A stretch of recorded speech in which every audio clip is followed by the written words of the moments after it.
اتفضل يا أستاذ. حضرات القضاة،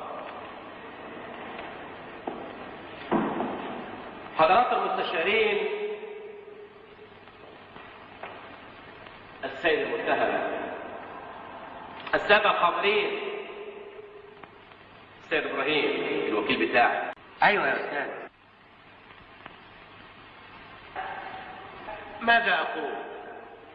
ماذا أقول وأي شيء يقال؟ وأي شيء يقال بعد كل ما قيل؟ وهل قول يقال مثل قول قيل قبل ذلك؟ كما قال الشاعر: رب قول قيل في قول خير من قول يقال أو لم يقال.